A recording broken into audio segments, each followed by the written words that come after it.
لا شريك له ونشهد أن سيدنا ونبينا ومولانا محمدا عبده ورسوله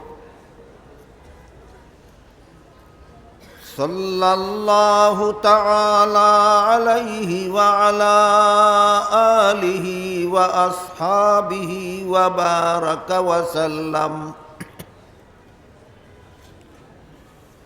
أما بعد فأعوذ بالله من الشيطان الرجيم. بسم الله الرحمن الرحيم.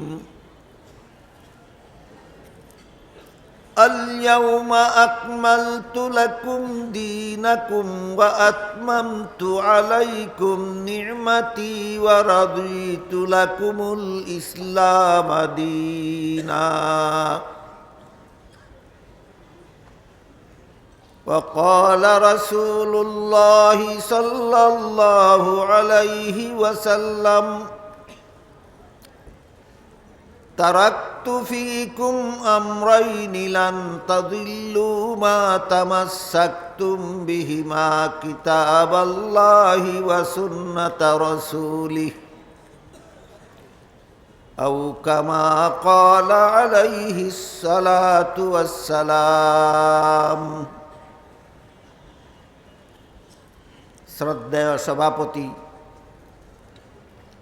হযরত উলামায়ে কেরাম, সম্মানিত সুধী সমাজ, দূর দূরান্ত থেকে আগত সর্বস্তরের মুসলমান ভাইয়েরা আমার, পবিত্র কোরআনের সূরা মায়েদার ৩ নম্বর আয়াতের সামান্য একটু অংশ এবং এর ব্যাখ্যা প্রসঙ্গে রাসূল করিম সাল্লাল্লাহু আলাইহি ওয়াসাল্লামের এক সংক্ষিপ্ত হাদিস আমি আপনাদের সামনে তিলাওয়াত করেছি। তিলাওয়াতকৃত আয়াতাংশে আল্লাহ বলেন, আল ইয়াউমা, এই যে দিন শব্দটা আল্লাহ ব্যবহার করেছেন, কোরআনের বিভিন্ন আয়াতে আল্লাহ দিন শব্দকে বিভিন্ন অর্থে ব্যবহার করেন। সব আয়াতে একই অর্থে নয়, যে কারণে অনেক সময় সাধারণ মুসলমানদের আমার দিন বলতে কি বোঝায় এই প্রশ্নের জবাবটা পরিষ্কার হয় না। পরিষ্কার করে বলতে পারে না যে আমার দিন বলতে কি বোঝায়। তাই আমি প্রথমে কোরআনের বিভিন্ন আয়াতের উল্লেখ করে কোন আয়াতে দিন শব্দকে কোন অর্থে ব্যবহার করা হয়েছে এদিকে একটু আলোকপাত করার পর প্রতিটি মুসলমানের পরিপূর্ণ দিন বলতে কি বোঝায় তার পূর্ণাঙ্গ দিনের রূপরেখাটা আপনাদের সামনে তুলে ধরতে চাই। বাস এই দুটি কথাই আজকে আপনাদের সামনে তুলে ধরার চেষ্টা করব। একটি হলো কোরআনের বিভিন্ন আয়াতে আল্লাহ দিন শব্দকে বিভিন্ন অর্থে ব্যবহার করেছেন, আরটি হলো আমাদের দিন বলতে যা বোঝায় তার পরিপূর্ণ রূপরেখাটা কি, পরিচয়টা কি। পবিত্র কোরআনের যে আয়াতে আল্লাহ সর্বপ্রথম দিন শব্দ ব্যবহার করেছেন সেটা হলো সূরাতুল ফাতিহার ৩ নম্বর আয়াত। এখানে আল্লাহ বলেছেন মালিক ইয়াউমিদ্দিন। এ আয়াতে আল্লাহ দিন শব্দকে কর্মফল অর্থে ব্যবহার করেছেন। কিয়ামতের দিন যেহেতু সকল মানুষের কর্মফল দেওয়া হবে, এজন্য কিয়ামতের দিনকে আল্লাহ কর্মফল দেওয়ার দিন নামে আখ্যায়িত করেছেন। আমরা পরবর্তী কথাগুলি বুঝার সুবিধার্থে স্মরণ রাখি, মালিক ইয়াউমিদ্দিন আয়াতে আল্লাহ দিন শব্দকে কর্মফল অর্থে ব্যবহার করেছে। তারপর দেখুন সূরাতুল বাকারার 256 নম্বর আয়াতে আল্লাহ বলেছেন লা ইকরাহা ফিদ্দিন। এখানে দিন অর্থ কর্মফল নয়, এখানে দিন শব্দকে আল্লাহ ধর্ম অর্থে ব্যবহার করেছে। আয়াতের অর্থ হলো ধর্মের বেলায় বল প্রয়োগ চলবে না, বরং সমস্ত ধর্মাবলম্বীরা আপন আপন ধর্ম পালনে স্বাধীন। তাহলে লা ইকরাহা ফিদ্দীন আয়াতে দিন অর্থকে, দিন শব্দকে ধর্ম অর্থে আল্লাহ ব্যবহার করেছে। আয়াতের মর্ম হল সমস্ত ধর্মাবলম্বীরা যার যার ধর্ম পালনে স্বাধীন। এখান থেকে আবার একটা প্রশ্ন জাগে, তাহলে কি সবগুলি ধর্মই আল্লাহর কাছে গ্রহণযোগ্য? এই প্রশ্নের সুস্পষ্ট জবাব পাওয়া যায় সূরা আল ইমরানের 85 নম্বর আয়াত। সেখানে আল্লাহ বলে দিয়েছেন, মাই ইয়াবতাগি গায়রাল ইসলামি দীনান ফালাই ইউকবালা মিনহু। মর্ম হলো ইসলাম ছাড়া আর কোনো ধর্মই আল্লাহর কাছে গ্রহণযোগ্য নয়। আবার প্রশ্ন জাগে, ইসলাম ছাড়া কোনো ধর্মই যদি আল্লাহর কাছে গ্রহণযোগ্য না হয়, তাহলে সবগুলি ধর্ম পালনের স্বাধীনতা দিলেন কেন? এই প্রশ্নের পরিষ্কার জবাব, কুরআন হাদিস ভিত্তিক সঠিক জবাব না জানার কারণে আজকাল অনেক শিক্ষাজীবী বুদ্ধিজীবীরাও ধর্ম নিয়ে জগা খিচুড়ি পাকিয়ে ফেলেন, লেজে গুবরে অবস্থা সৃষ্টি করে ফেলেন।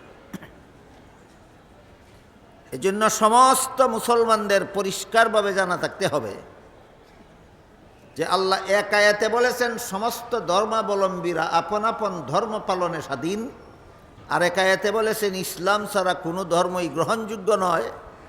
তাহলে স্বাধীনতা দিলেন কেন? প্রশ্নের জবাবটা সহজে বোঝার জন্য আমি একটি উদাহরণ দিয়ে থাকি। যে কোনো শিক্ষা প্রতিষ্ঠানে ছাত্রদের পাঠ্যতালিকা সমাপ্ত করার পর পরীক্ষা হয়। পরীক্ষার হলে বসে সমস্ত পরীক্ষার্থী ছাত্ররাই কি প্রশ্নের জবাব সঠিক লেখে না অনেকে ভুলও লেখে? যারা ভুল লেখে এরা কি পাস করবে না ফেল করবে? সন্দেহ আছে? সন্দেহ নাই, ফেল করবে। তাহলে বাধা দেয় না কেন? আর বাধাই যদি দেয় না তাহলে ফেল করবে কেন? এই প্রশ্নের যেই জবাব, ইসলাম ছাড়া আর কোনো ধর্মই গ্রহণযোগ্য নয়, তাহলে পালন করতে বাধা দেব না কেন? আর বাধাই যদি দেব না তাহলে গ্রহণযোগ্য হবে না কেন? ওই প্রশ্নেরও সেই জবাব। উভয় প্রশ্নের একই জবাব।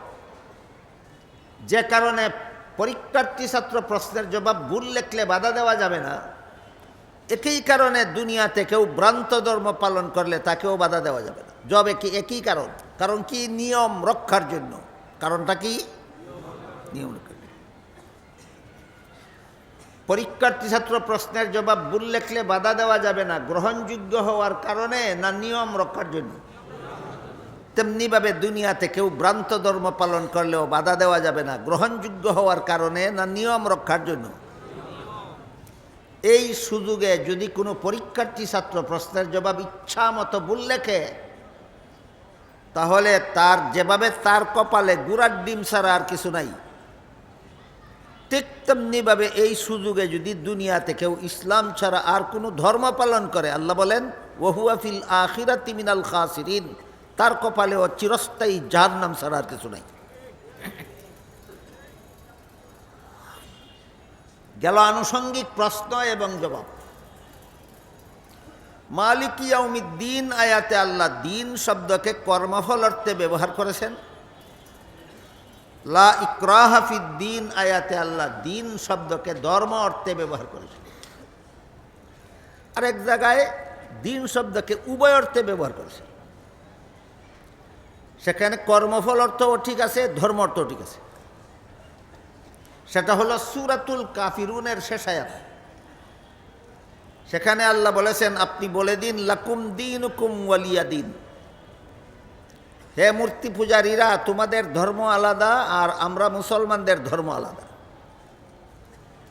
এখানে দিন অর্থও ঠিক আছে, কর্মফল অর্থও ঠিক আছে। মূর্তি পূজারীরা তোমাদের ধর্ম পালনের কর্মফল হলো জাহান্নাম, আর মুসলমানদের ইসলাম ধর্ম পালনের কর্মফল হলো জান্নাত। কাজেই জান্নাতে আর জাহান্নামে যেভাবে একাকার হতে পারে না, তেমনিভাবে ইসলাম ধর্ম আর মূর্তি পূজার ধর্ম কোনোদিন একাকার হতে পারে না। আমাদের সমাজে একাকার করে ফেলার অনেক শয়তানি চক্রান্ত চলে। ইসলাম ধর্ম আর মূর্তি পূজার ধর্মকে একাকার করে ফেলার অনেক চক্রান্ত চলে কিনা? কথায়ও চলে, কাজেও চলে। কথায় কিভাবে চলে? বলা হয় ধর্ম যার যার, উৎসব সবার। এটা হলো মুসলমানের যে হিন্দুদের দুর্গা পূজার অনুষ্ঠানে যায়, ওইটাকে বৈধতা দেওয়ার জন্য এই কথাটা বানানো হয়েছে, ধর্ম যার যার, উৎসব সবার। আমি বলি তাই যদি হয়, ধর্ম যার যার, উৎসব সবার একতার দোহাই দিয়ে যদি মুসলমানেরা হিন্দুদের দুর্গা পূজার মিষ্টি খেতে পারে, তাহলে হিন্দুরাও তো মুসলমানের ঈদুল আজহার গরুর গোশত খেতে পারে। খাইয়া দেন, আপনারাও তাদের পূজার মিষ্টি খান, আপনারাও কুরবানির গোশত তাদেরকে খাওয়ান, যেহেতু ধর্ম যার যার, উৎসব সবার। কিন্তু আমি আপনাদের জিজ্ঞাসা করি, আপনারা কি কোনোদিন দেখেছেন কোনো হিন্দু মুসলমানের কুরবানির গরুর গোশত খেতে এসেছে? আসেনি। কিন্তু কোনো মুসলমান হিন্দুদের দুর্গা পূজার উৎসবে মিষ্টি খেতে গিয়েছে কিনা? তাহলে বেহায়া কারা? হিন্দু বেহায়া না মুসলমান বেহায়া? কেন তোমরা এত বেহায়া কেন? এই বেহায়ামি শিক্ষা দেওয়া হয়েছে এই একটি স্লোগানের মাধ্যমে, ধর্ম যার যার, উৎসব সবার, অনুষ্ঠান সবার। কেউ যদি বলে ব্যবসা যার যার, মুনাফা সবার। কেউ যদি বলে চাকুরি যার যার, বেতন সবার। কেউ যদি বলে কৃষিকাজ যার যার, ফসল সবার। মানবে কেউ? কোনো মস্তানে যদি কয় বিয়া যার যার, বউ সবার, এটাকে শয়তান ছাড়া আর কিছু বলা যাবে না। যেমন ভাবে বিয়া যার যার, বউ সবার এই স্লোগানটা শয়তানি, ঠিক তেমনি ভাবে ধর্ম যার যার, উৎসব সবার স্লোগানটা একটা চূড়ান্ত শয়তানি ছাড়া আর কিছু নয়।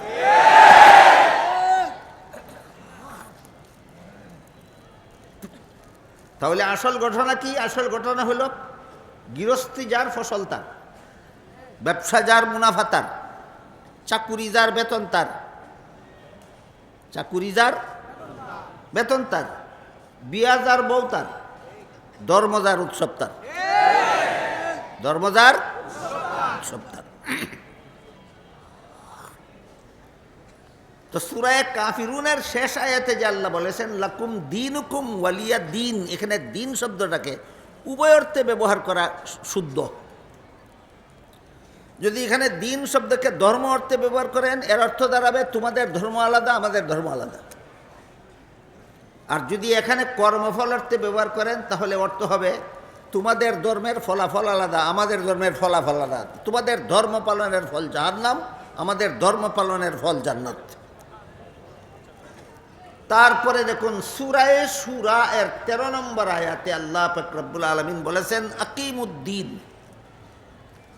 এখানে দিন শব্দের অর্থ কর্মফলও নয়, দিন শব্দের অর্থ ধর্মও নয়।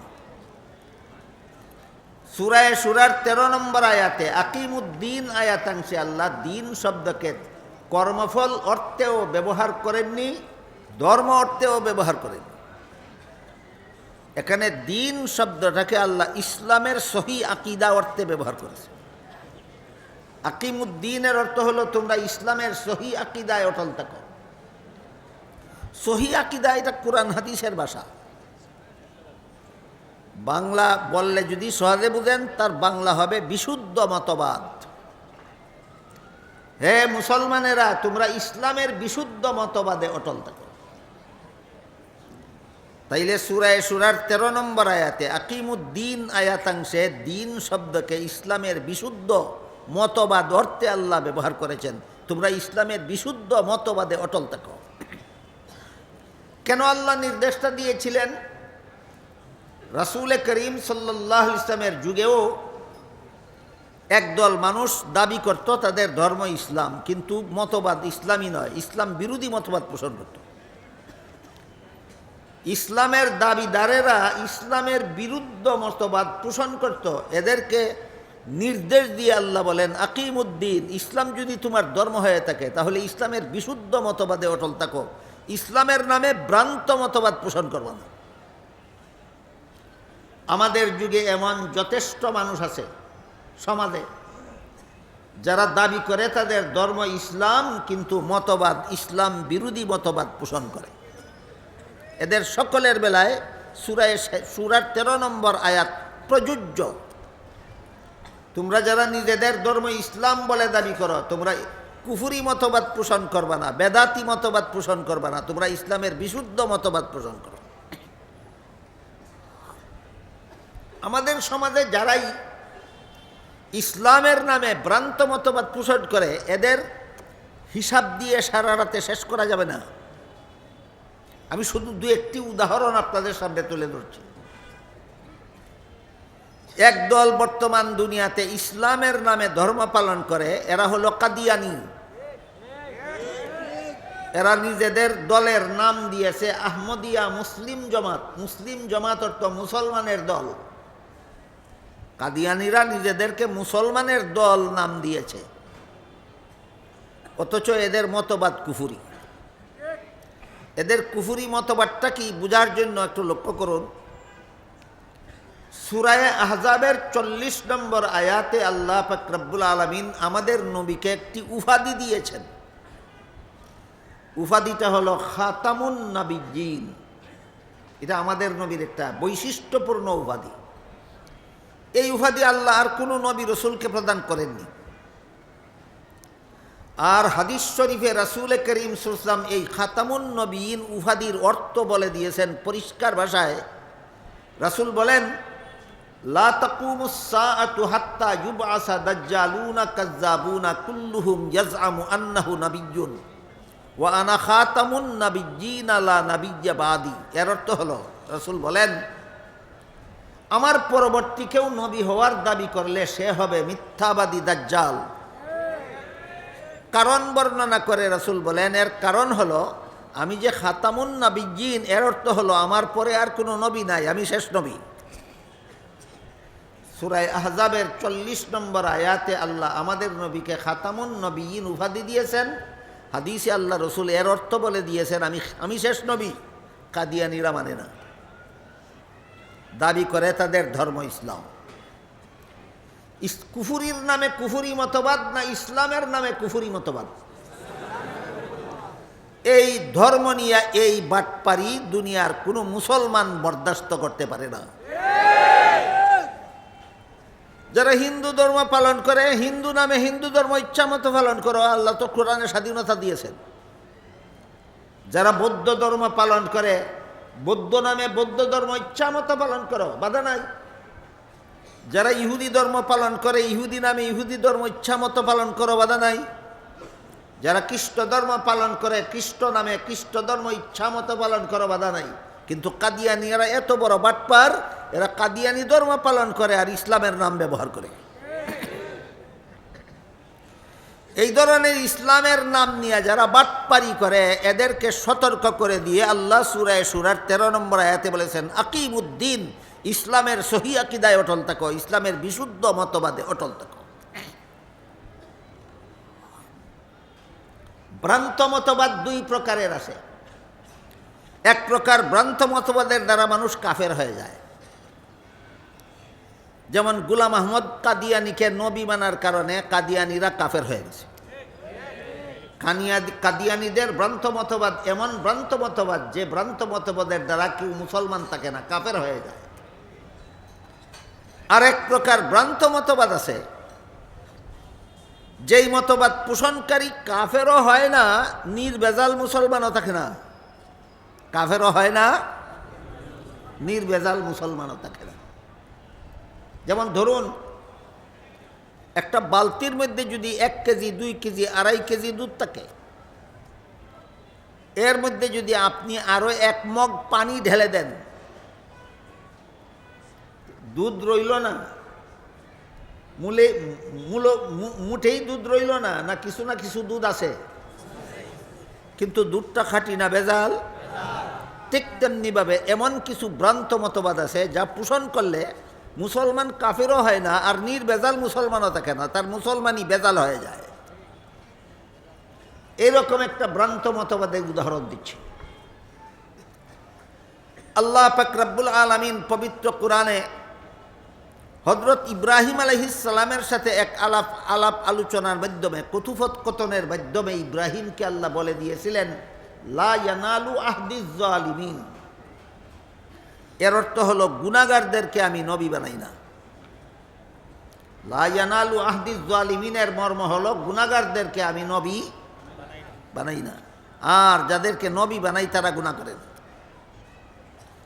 বলুন তো, আল্লাহর এই নীতিটা কি এক দুইজন নবীর বেলায় না সমস্ত নবীগণের বেলায়? এটা সমস্ত নবীগণের জন্য আল্লাহর নির্ধারিত একটা সামগ্রিক মূলনীতি, যে নবী হতে গেলে আজীবন বেগুনা হতে হবে। আজীবন যারা বেগুনা নয় এরা আর যাই কিছু হোক নবী হতে পারবে না। কিন্তু আমাদের বর্তমান সমাজে এমন মুসলমানের অভাব নাই যারা একদিক দিয়ে মুসলমান হিসাবে পরিচিত, অপর দিক দিয়ে নবীগণকে গুনাহগার সাব্যস্ত করে। বিভিন্ন নবীকে বিভিন্নভাবে গুনাহগার সাব্যস্ত করে। এদের মধ্যে সর্বপ্রথম হলেন হযরত আদম আলাইহিস সালাম। আদম আলাইহিস সালামকে গুনাহগার বলে এমন দাবিদার মুসলমানেরও অভাব নাই সমাজে, এবং দলিল পেশ করে কোরআনের আয়াতের অপব্যাখ্যা। নবীকে গুনাহগার সাব্যস্ত করার জন্য কোরআনের কোনো আয়াতের কোনো শুদ্ধ ব্যাখ্যা নাই। কোনো নবীকে গুনাহগার সাব্যস্ত করার জন্য কোরআনের কোনো আয়াতের শুদ্ধ ব্যাখ্যা নাই, আছে অপব্যাখ্যা। এটা মনে রাখতে হবে আপনাদের। আমার কথা বুঝে থাকলে বলুন, যে কোনো নবীকে গুনাহগার সাব্যস্ত করার পক্ষে কোরআনের আয়াতের কোনো শুদ্ধ ব্যাখ্যা আছে? নাই, আছে অশুদ্ধ ব্যাখ্যা, ভুল ব্যাখ্যা আছে। কি সেই ভুল ব্যাখ্যা শুনুন। আল্লাহ কোরআনের বিভিন্ন আয়াতে বলেছেন, হযরত আদম আলাইহিস সালামকে জান্নাতে দিয়ে বলেছিলেন সব গাছের ফলমূল খাও, শুধু একটি গাছের ফল খেতে নিষেধ করেছিলেন। শেষ পর্যন্ত ইবলিস ধোঁকা দিয়ে আদম আলাইহিস সালামকে নিষিদ্ধ গাছের ফল খাওয়াইয়েছিল। এই ঘটনা তো কোরআনে অনেক আছে, বিভিন্ন আয়াতে আছে, রাসূলের বিভিন্ন হাদিসেও আছে। জান্নাতে আল্লাহ যে গাছের ফল খেতে আদমকে নিষেধ করেছিলেন, ইবলিসের দুকায় পরে আদম সেই গাছের ফল খেয়েছিলেন। এই পর্যন্ত হইল ঘটনা। এটাকে যদি আপনি মন গড়াভাবে ব্যাখ্যা করেন, ব্যাখ্যাটা হবে এভাবে, মন গড়া ব্যাখ্যাটা হবে এভাবে, যে আল্লাহর আদেশ নিষেধ লঙ্ঘন করার নাম ওই গুনাহ, আর আদম তো লঙ্ঘন করলেনই, সুতরাং আদম নিশ্চিত গুনাহগার। এটা হইল মন গড়া ব্যাখ্যা। কেমন ব্যাখ্যা? মন গড়া ব্যাখ্যা, এটা শুদ্ধ ব্যাখ্যা নয়, ভুল ব্যাখ্যা। কোরআনের এই ঘটনার ভুল ব্যাখ্যার মাধ্যমে যারা মুসলমান সমাজে নবীগণকে গুনাহগার বলে প্রচার করে বেড়ায়, এই ভুল ব্যাখ্যা এদের নিজেদের মস্তিষ্ক প্রসূত নয়। নবীদের বিরুদ্ধে এই গুনাহগার সাব্যস্ত করার পিছনে কোরআনের ভুল ব্যাখ্যা, এটা খ্রিস্টানদের মতবাদ থেকে সংগৃহীত। নবীগণকে গুনাহগার মনে করা মুসলমানি আকীদা বিশ্বাস নয়, খ্রিস্টানি আকীদা বিশ্বাস। কিভাবে খ্রিস্টানি আকীদা বিশ্বাস, এবার সেটা শুনুন। খ্রিস্টানেরা বাংলাদেশের মুসলমানদেরকে খ্রিস্টান বানাবার জন্য খ্রিস্টানদের একটা সংগঠন বাংলাদেশের স্বাধীনতার সূচনাকাল থেকে কাজ করে যাচ্ছে। খ্রিস্টানদের সেই সংগঠনটার নাম হলো খ্রিস্টান মিশনারি বাংলাদেশ। এই খ্রিস্টান মিশনারি বাংলাদেশের পক্ষ থেকে মুসলমান সমাজে খ্রিস্ট ধর্ম প্রচারের জন্য যে সমস্ত বই পুস্তক প্রকাশিত হয়েছে, তার মধ্যে তাদের লিখিত একটা বইয়ের নাম কোরআনের আলোকে বেহেশতে যাওয়ার পথ। নামটার মধ্যে এমন একটা বাটপারি, নামটা দেখলেই যেন কোনো মুসলমান এটা খ্রিস্টানের লেখা বই কল্পনাও না করে। কারণ কোরআনের আলো খ্রিস্টান জানবে কোথার থেকে? মুসলমান আলেম ছাড়া। বেহেশতে যাওয়ার পথ খ্রিস্টানরা বুঝবে কোথার থেকে? মুসলমান আলেম ছাড়া। কাজে বইয়ের নামটা দেখলেই যে কোনো সাধারণ মুসলমান মনে করবে এটা কোনো ভালো আলেমের লেখা, তাই মনে করে এটা পড়া শুরু করে। আসলে এটা কোনো মুসলমানের লেখা নয়, এটা খ্রিস্টানদের লেখা বই, কোরআনের আলোকে বেহেশতে যাওয়ার পথ। সেই বইয়ে খ্রিস্টানেরা লিখেছে প্রথম মানুষ আদম, প্রথম পাপিষ্ট। প্রথম মানুষ আদম শুধু প্রথম মানুষ না প্রথম নবীও? আপনারা কি জানেন? আদম শুধু প্রথম মানুষ না প্রথম নবীও? ইনি প্রথম পাপিষ্ট। কি ছিল তার পাপ? কোরআনের আয়াত দিয়া দলিল পেশ করেছে আর লিখেছে জান্নাতে নিষিদ্ধ গাছের ফল খাওয়া ছিল আদমের পাপ। তাহলে জান্নাতে নিষিদ্ধ গাছের ফল খাওয়াটা আদমের পাপ ছিল। এটা কোনো মুসলমানের মস্তিষ্ক প্রসূত অপব্যাখ্যা না খ্রিস্টানদের ভ্রান্ত ধর্মের অপব্যাখ্যা? খ্রিস্টানদের ভ্রান্ত ধর্মের অপব্যাখ্যা। সেই বইয়ে আরও লিখেছে এই পাপিষ্ট আদমের বংশে যত নবী জন্মগ্রহণ করেছে সবগুলি নবী জন্মগত পাপিষ্ট। অন্যান্য নবীর কি পাপ? অন্যান্য নবীর পাপ শুধু পাপিষ্ট আদমের বংশে জন্ম হওয়াটাই অন্যান্য নবীর পাপ। পাপিষ্ট আদমের বংশে তোমরা জন্ম হইলা কেন? এটাই তোমাদের পাপ। কোনো বিবেকবান মানুষ এই কথা সমর্থন দিতে পারে যে একটা মানুষ জন্ম হওয়াটা তার পাপ হয়? আপনাদের বিবেককে জিজ্ঞেস করুন, কোনো মানুষের জন্ম হওয়াটা কি তার পাপ? এই গাঞ্জাখুরি কথা লেখছে বর্ণিতে যে সমস্ত নবীর পাপ হইল পাপিষ্ট আদমের বংশে জন্ম হওয়াটাই তাদের পাপ। তারপরে সেই বইয়ে আরও লিখেছে শেষ পর্যন্ত আল্লাহ একজন নবীকে নিষ্পাপ বানাবার জন্য আর পাপিষ্ট আদমের বংশে জন্ম না দিয়ে আল্লাহ নিজের ঔরসে জন্ম দিলেন। তিনি হলেন হযরত ঈসা আলাইহিস সালাম। ঈসা আলাইহিস সালাম নিষ্পাপ নবী শুধু আল্লাহর বংশে জন্ম হওয়ার কারণে। এছাড়া যত নবী পাপিষ্ট আদমের বংশে জন্ম হয়েছে সবগুলি নবী জন্মগত পাপিষ্ট। এদের পাপ হইল পাপিষ্ট আদমের বংশে জন্ম হওয়াটাই এদের পাপ, আর আদম পাপিষ্ট হওয়ার পাপ হলো জান্নাতে নিষিদ্ধ গাছের ফল খাওয়া। এবার বুঝে থাকলে বলুন, জান্নাতে নিষিদ্ধ গাছের ফল খাওয়াকে অপব্যাখ্যা করে আদমকে পাপিষ্ট বা গুনাহগার সাব্যস্ত করা, এটা কি ইসলামের মতবাদ না খ্রিস্টানদের মতবাদ? খ্রিস্টানদের মতবাদ। সুতরাং আমাদের সমাজে যারাই, মুসলমানদের মধ্যে যারাই কোনো না কোনো নবীকে গুনাহগার সাব্যস্ত করার অপপ্রচার চালিয়ে যাচ্ছেন, তারা বুঝে হোক না বুঝে হোক, ইচ্ছায় হোক অনিচ্ছায় হোক, তারা মুসলমান সমাজের মধ্যে খ্রিস্টানদের মতবাদ চালু করার দালালি চালিয়ে যাচ্ছে। তাই এবার আমরা বোঝার চেষ্টা করি জান্নাতে আদমের নিষিদ্ধ গাছের ফল খাওয়ার বিশুদ্ধ ব্যাখ্যাটা কি। অতীতের প্রায় ১৫০০ বৎসরের ভিতরে যত নির্ভরযোগ্য মুফাসসিরিনে কেরাম, যত গ্রহণযোগ্য তফসিরের কিতাব লিখেছেন, সবগুলি তফসিরের কিতাবে জান্নাতে আদমের নিষিদ্ধ গাছের ফল খাওয়ার একাধিক বিশুদ্ধ ব্যাখ্যা লেখা আছে। তোর মধ্যে আমি একটি মাত্র ব্যাখ্যা আজকে আপনাদের শোনাই। সেটা হলো, মানুষের কোনো কাজের দ্বারা সওয়াব হয় অথবা কোনো কাজের দ্বারা গুনাহ হয়, এটা দুনিয়ার জীবনের বৈশিষ্ট্য। মানুষের কোনো কাজে সওয়াব হয়, কোনো কাজে গুনাহ হয় দুনিয়ার জীবনে। জান্নাতি জীবনের কোনো কাজে সওয়াব নাই, গুনাহ নাই। জান্নাতি জীবনের কোনো কাজে সওয়াব নাই, গুনাহ নাই। এবার বলুন, আদম নিষিদ্ধ গাছের ফল খেয়েছিলেন কোন জীবনে? এর সাথে তো সওয়াবেরও কোনো সম্পর্ক নাই, গুনাহরও কোনো সম্পর্ক নাই। এই ব্যাখ্যাটা মেনে নিলে আল্লাহ যে একটা মূলনীতি দিয়েছিলেন, আমি গুনাহগারদেরকে নবী বানাই না, মূলনীতি লঙ্ঘন হয় না, বহাল থাকে। সুতরাং এটা হলো শুদ্ধ ব্যাখ্যা। আর যে ব্যাখ্যা গ্রহণ করলে আল্লাহর মূলনীতি লঙ্ঘন হয়, পরিষ্কার হয়ে গেল, সেটা মন গড়া ব্যাখ্যা। এবার আমার কথা বুঝে থাকলে বলুন, যে কোনো ব্যাখ্যা মতো যে কোনো নবীকে গুনাহগার সাব্যস্ত করলে ব্যাখ্যাটা শুদ্ধ ব্যাখ্যা সাব্যস্ত হবে না আল্লাহর মূলনীতি বিরোধী ভুল ব্যাখ্যা সাব্যস্ত হবে? আর যে ব্যাখ্যার দ্বারা নবী বেগুনাহ সাব্যস্ত হন, সেই ব্যাখ্যার দ্বারা যেহেতু আল্লাহর মূলনীতি বজায় থাকে, এই জন্য নবীগণকে বেগুনাহ সাব্যস্ত করার ব্যাখ্যাগুলি হলো কোরআনের বিশুদ্ধ ব্যাখ্যা। অথচ আজকাল আমাদের সমাজে যারা যারা নবীগণকে গুনাহগার বলে এরকম কোরআনের বিভিন্ন আয়াতের অপব্যাখ্যা করে সমাজে অপপ্রচার চালিয়েছেন, তারা আজকাল মুসলমানদেরকে বেশি বেশি ঐক্যের দাওয়াত দিচ্ছেন। আসুন আমরা সব মুসলমান ঐক্যবদ্ধ হয়ে যাই। আজকে নতুনভাবে তুমি ঐক্যবদ্ধ হবে কেন? ১৫০০ বছর আগে আল্লাহ কোরআনে বলে দিয়েছেন, ওয়াতাসিমু বিহাবলিল্লাহি জামিআন ওয়া লা তাফাররাকু। হে মুমিন মুসলমানেরা, এখানে আল্লাহ মুমিনদের সম্বোধন করেছেন।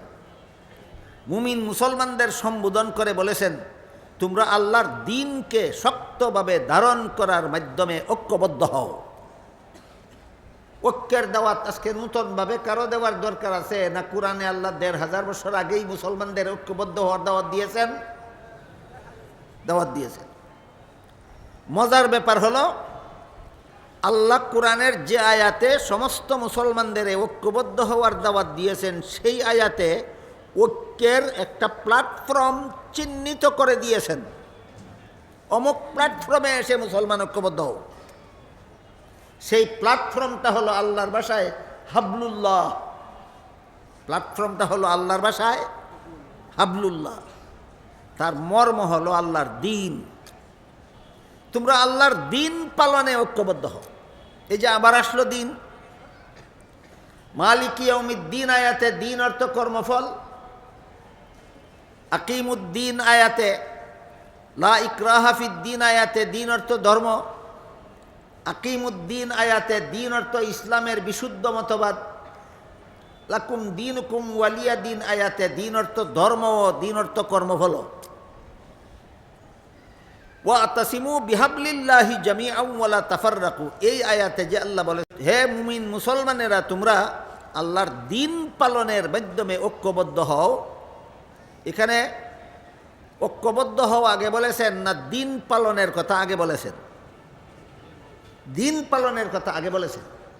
অথচ আজকাল সমাজে যারা মুসলমানদের ঐক্যবদ্ধ হওয়ার দাওয়াত দিচ্ছে, এরা কোথায় গিয়ে ঐক্যবদ্ধ হব সেটা বলেই না, শুধু বলে আসো ঐক্যবদ্ধ হই। কোথায় গিয়া মুসলমান ঐক্যবদ্ধ হবে? তোমার বাপের বাড়ি না কোনো ঠিকানা আছে? আপনারা বলুন, কি বুঝলেন এতক্ষণ? ঠিকানা নাই। ঠিকানাটা কি? আল্লাহর দ্বীন। ঠিকানাটা কি? হে মুমিন মুসলমানেরা, তোমরা আল্লাহর দ্বীন পালনের মাধ্যমে ঐক্যবদ্ধ। এবার আমাদের পরিষ্কারভাবে বোঝার দরকার যে আল্লাহর দ্বীনের কমপ্লিট ডেফিনেশনটা কি, আল্লাহর দ্বীনের পরিপূর্ণ সংজ্ঞাটা কি। আল্লাহর দ্বীনের, হে মাদ্রাসার ছাত্রদের ভাষায়, আল্লাহর দ্বীনের জামে মানে তারিফটা কি? এই প্রশ্নের জবাব পাওয়া যায় রাসূল করিম সাল্লাল্লাহু আলাইহি ওয়াসাল্লামের একটি হাদিসে। হাদিসটাকে মুহাদ্দিসিনে কেরামের পরিভাষায় হাদিসে জিবরিল বলা হয়। কারণ সেই হাদিসে উল্লেখ আছে, জিবরিল ফিরিস্তা একজন অচেনা মানুষের আকৃতি ধারণ করে রাসূল করিম সাল্লাল্লাহু আলাইহি ওয়াসাল্লামের কাছে এসেছিলেন। রাসূলকে কতগুলি প্রশ্ন করেছিলেন। জবাব দেওয়ার পর জিবরিল চলে গেলে পরে রাসূল উপস্থিত সাহাবাদের জিজ্ঞাসা করেছিলেন, কোন লোকটা এসে আমার সাথে প্রশ্নোত্তর করে চলে গেল, তোমরা কি তাকে চিনতে পেরেছ? সাহাবাগণ বলেন, আমরা চিনতে পারি। হাদিসটা মোটামুটি, হাদিসের মর্মটা যারা বুঝেছেন বলতে পারবেন কেন চিনতে পারলেন না? জিবরিল এসেছিলেন একজন অচেনা মানুষের আকৃতি ধারণ করে। এসেছিলেন একজন অচেনা মানুষের আকৃতি ধারণ করে। কাজী সাহাবারা চিনবেন কেমন করে? সাহাবারা যখন বললেন আমরা চিনতে পারিনি, তখন রসুল বললেন, হাদা জিবরিলু আতাকুম ইউআল্লিমুকুম দীনাকুম। ইনি জিবরিল ফিরিস্তা এসেছিলেন, আমাকে প্রশ্ন করবেন আর আমি জবাব দেব। এর মাধ্যমে তোমরা তোমাদের পরিপূর্ণ দ্বীন শিখে নিবে। এর মাধ্যমে তোমরা তোমাদের আংশিক দ্বীন শিখে নিবে না পরিপূর্ণ? সুতরাং হাদিসে জিবরিলের ভিতরে রাসূল উম্মতকে তার পরিপূর্ণ দ্বীন শিক্ষা দিয়েছেন। এবার আমরা বোঝার চেষ্টা করি কিভাবে। জিবরিল একটি প্রশ্ন করেছিলেন, মাল ঈমান, ঈমান কাকে বলে? জবাবে রাসূল করিম সাল্লাল্লাহু আলাইহি ওয়াসাল্লাম বলে দিয়েছিলেন, ৬টি কথা বিশ্বাস করার নাম ঈমান। ঈমানের মূল কথা ৬টা। ঈমানের মূল কথা ৬টা। ১ নম্বর আল্লাহকে বিশ্বাস করা, ২ নম্বর আল্লাহর ফিরিস্তা বিশ্বাস করা, ৩ নম্বর আল্লাহর নাজিলকৃত আসমানি কিতাবগুলি বিশ্বাস করা, 4 নম্বর আল্লাহর প্রেরিত নবী রাসূলগণকে বিশ্বাস করা, 5 নম্বর আল্লাহর নির্ধারিত তকদির বিশ্বাস করা, 6 নম্বর পরকালীন চিরস্থায়ী জীবন বিশ্বাস করা। কথা হইল, জিবরিল যখন জিজ্ঞেস করলেন ঈমান কাকে বলে, জবাবে আল্লাহ রসুল ঈমানের এই 6টা মূল কথা বলে দিলেন। কুরআন হাদিসের ভান্ডারে এই 6টা মূল কথার সাথে আরো অনেকগুলি আনুষঙ্গিক কথা আছে।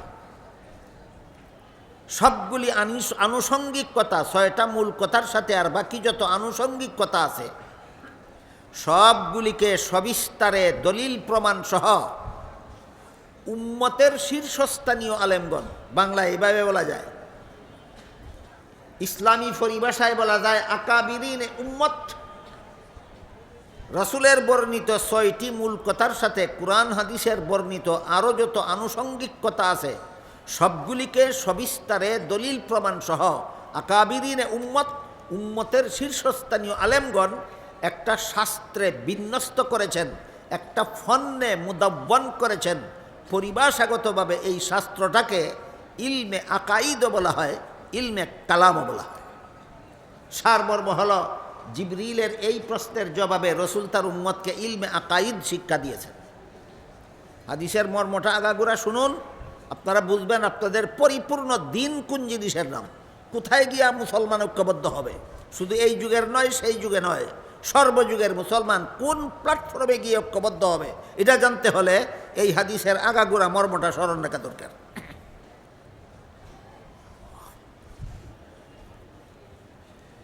জিবরিলের এই প্রশ্নের জবাবে রসুল তার উম্মতকে ইলমে আকাইদ নামের একটা ইলম শিক্ষা দিলেন। আলেমদের তো জানাইয়াছে ইলমে আকাইদ কাকে বলে।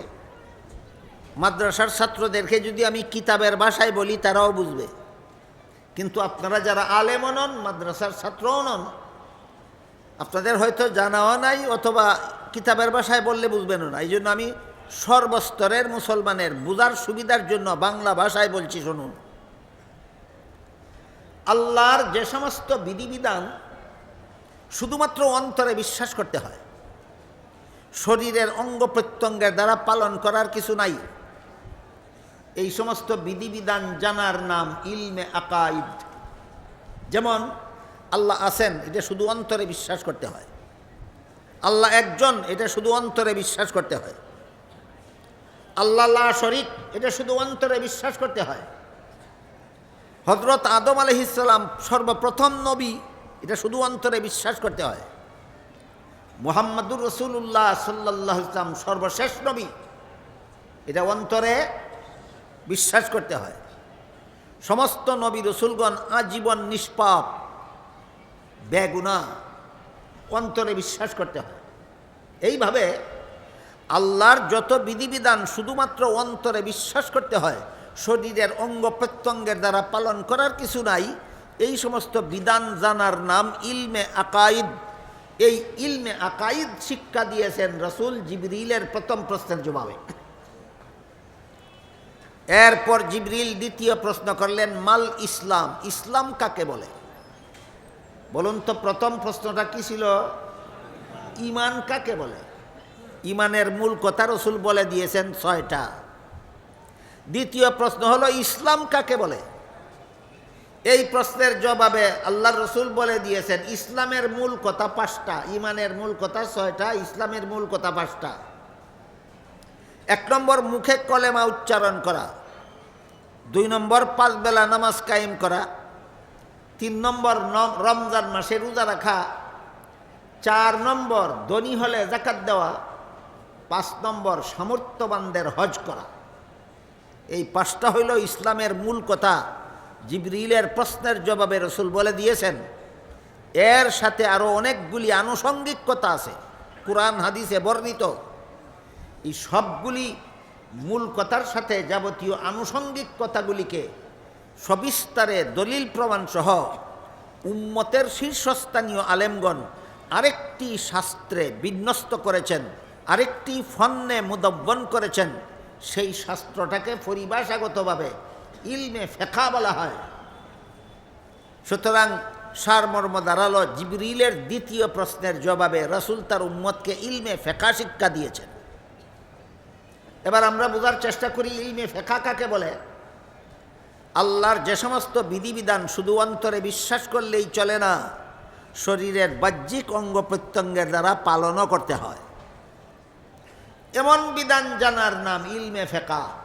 যেমন উযুর 4 ফরজ, অন্তরে বিশ্বাস করলেই উযু হয় না হাত মুখ ধুইতে হয়? তো এটা ইলমে আকাইদের বিষয় হলো না ইলমে ফিকহর বিষয়? উযু ইলমে ফিকহর বিষয়। নামাজের 13 ফরজ, বিশ্বাস করলেই নামাজ হয় না রুকু সিজদা করতে হয়? রুকু সিজদা কি মনে মনে করলে হয় নাকি শরীরের অঙ্গ প্রত্যঙ্গের দ্বারা? বলুন বুঝে থাকলে। নামাজে আপনি রুকু করবেন মনে মনে না শরীরের অঙ্গ দ্বারা? সিজদা করবেন মনে মনে না শরীরের অঙ্গ দ্বারা? আল্লাহর যে সমস্ত বিধান শুধু বিশ্বাস করলে চলে না, শরীরের বাহ্যিক অঙ্গ প্রত্যঙ্গের দ্বারা পালনও করতে হয়, এই সব বিধান জানার নাম ইলমে ফিকহ। জিবরিলের 2য় প্রশ্নের জবাবে রাসূল তার উম্মতকে ইলমে ফিকহ শিক্ষা দিয়েছেন। প্রথম প্রশ্নের জবাবে ইলমে আকাইদ শিক্ষা দিয়েছেন, 2য় প্রশ্নের জবাবে ইলমে ফিকহ শিক্ষা দিয়েছেন। এবার জিবরিল 3য় প্রশ্ন করলেন, মাল ইহসান, নির্ভেজাল ইবাদত কোনটা? আল্লাহ মানুষ সৃষ্টি করেছেন একমাত্র আল্লাহর ইবাদত করার জন্যই। বলুন তো, ভেজাল ইবাদত করার জন্য আল্লাহ মানুষ সৃষ্টি করেছেন না নির্ভেজাল ইবাদতের জন্য? নির্ভেজাল। তাই জিবরিল রাসূলকে প্রশ্ন করলেন, রাসূল জবাব দিলে রাসূলের উম্মত যেন শিখতে পারে নির্ভেজাল ইবাদত কোনটা। জিবরিল প্রশ্ন করেছেন, মাল ইহসান, নির্ভেজাল ইবাদত কোনটা? জবাবে রাসূল করিম সাল্লাল্লাহু আলাইহি ওয়াসাল্লাম বলেন, আনতা আবুদাল্লাহ কাআন্নাকা তারাহু ফাইন লাম তাকুন তারাহু ফাইন্নাহু ইয়ারাক। এই হাদিসের বিভিন্ন বর্ণনা সূত্রে বর্ণিত। কোনো বর্ণনা সূত্রে তাবুদা শব্দ উল্লেখ আছে, কোনো বিবরণে তামালা শব্দ উল্লেখ আছে, কোনো বিবরণে তাফ আলা শব্দ উল্লেখ আছে। সবগুলির সমষ্টিগত সারমর্ম হলো আল্লাহর নির্ভেজাল ইবাদতের মূল কথা 2টা। ইমানের মূল কথা 6টা, ইসলামের মূল কথা 5টা, আর নির্ভেজাল ইবাদতের মূল কথা 2টা। একটা হলো আল্লাহ সদা সর্বদা তোমার সামনে আছেন। আপনারা কি মনে করেন আল্লাহ আপনাদের সামনে নাই? না, আছেন, আছেন। আল্লাহ এক আয়াতে বলেন, কুল লিল্লাহিল মাশরিকু ওয়াল মাগরিবু ফাআইনামা তুওয়াল্লু ফাসাম্মা ওয়াজহুল্লাহ। হে রাসূল করিম সাল্লাল্লাহু আলাইহি ওয়াসাল্লাম, আপনি বলে দিন, পূর্ব পশ্চিম উত্তর দক্ষিণ নির্বিশেষে আল্লাহ সবখানেই আছেন। তোমরা যেদিকেই চেহারা করবে সেদিকেই আল্লাহ আছে। যেদিকেই চেহারা করবে সেদিকেই আল্লাহ আছে। এই মর্মে বহু আয়াত আছে কোরআনে। আমার মনে হয় সবগুলি আয়াতের সারমর্ম 2টা শব্দ। আল্লাহ এক আয়াতে বলেন, ওয়ামা কুন্না গাইবিন। এর অর্থ হলো আমি কোথাও অনুপস্থিত নই। ওয়ামা কুন্না গাইবিনের অর্থ আমি কোথাও অনুপস্থিত নই। আমার কথা যদি আপনারা বুঝেন তাহলে একটু দয়া করে বলুন, যিনি কোথাও অনুপস্থিত নন তিনি উপস্থিত কোথায়? সর্বত্র। এই মর্মে বহু আয়াত আছে কোরআন। কিন্তু বর্তমানে আমাদের মুসলমান সমাজে আরেকটা বাতিল দলের উদ্ভব হয়েছে। এরা আল্লাহ সর্বত্র বিরাজমান, ইসলামের কোরআনের এই বিষয়গুলি মানে না। এই দলটার নাম হলো লামাযহাবী। দলটার নাম লামাযহাবী। এরা বলে আল্লাহ শুধু আরশের উপরে আছেন, এর নিচে কোথাও নাই। আপনারা বলুন তো, আল্লাহ যদি সবখানে থাকেন তাহলে আরশের উপরে নাই? আল্লাহ যদি সবখানে থাকেন তাহলে আসমানের উপরে নাই? আল্লাহ যদি সবখানে থাকেন তাইলে জমিনের উপরে নাই? আল্লাহ বলেন, ওয়ামা কুন্না গাইবিন, আমি কোথাও অনুপস্থিত নই। এর মানে হইল আমি সর্বত্র উপস্থিত। আল্লাহ বিভিন্ন আয়াতে বিভিন্ন উদাহরণ দিয়ে বুঝাইছেন বিষয়টা। এক আয়াতে বলেন, মা মিন নাজওয়া সালাসাতিন ইল্লা হুয়া রাবিউহুম ওয়ালা খামসাতিন ইল্লা হুয়া সাদিসুহুম ওয়ালা আদনা মিন যালিকা ওয়ালা আকসারা ইল্লা হুয়া মাআহুম। কোন তিন ব্যক্তি যদি কোথাও চুপে চুপে কথা বলে, আল্লাহ বলেন আমি আল্লাহ তাদের সাথে সেখানেও থাকি। কোনো পাঁচ ব্যক্তি যদি কানে কানে কথা বলে, আমি আল্লাহ তাদের সাথে সেখানেও থাকি। তিন ব্যক্তি আর পাঁচ ব্যক্তি উদাহরণস্বরূপ বলা হলো। যেখানে তিন ব্যক্তির কম মানুষ থাকে সেখানেও থাকি, যেখানে পাঁচ ব্যক্তির বেশি মানুষ থাকে সেখানেও থাকি। এর দ্বারা কি সাব্যস্ত হইল? আল্লাহ কোন জায়গায় নাই? আল্লাহ সর্বত্র আছে।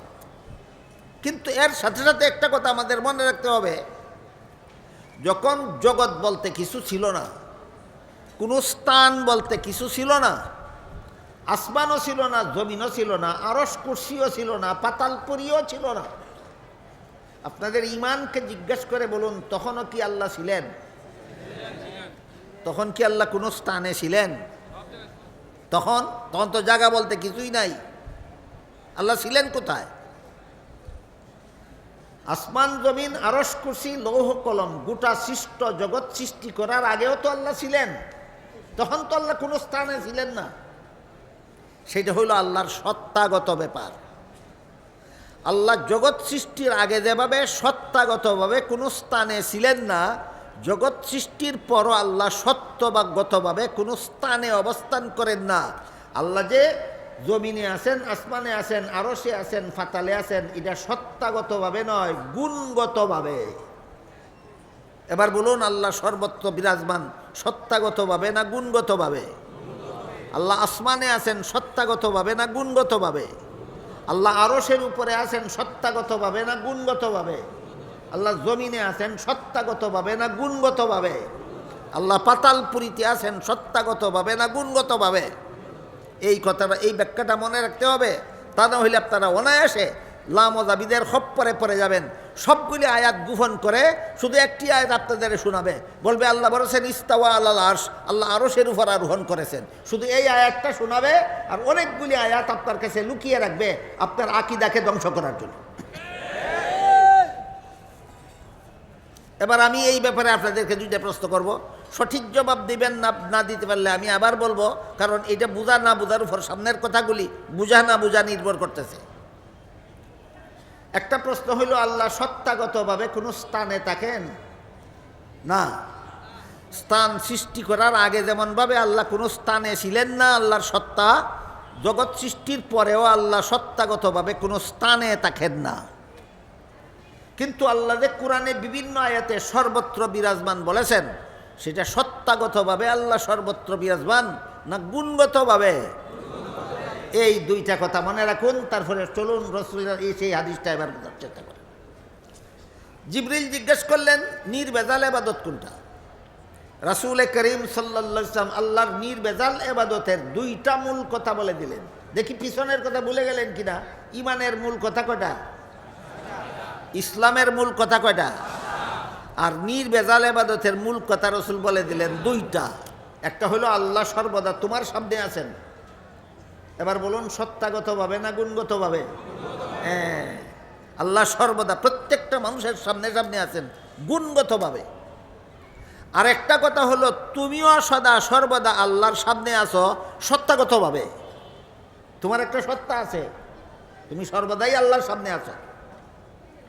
তো রাসূল বলেন আল্লাহ সর্বদা তোমার সামনে আছেন, এটা হইল নির্ভেজাল ইবাদতের একটা মূল কথা।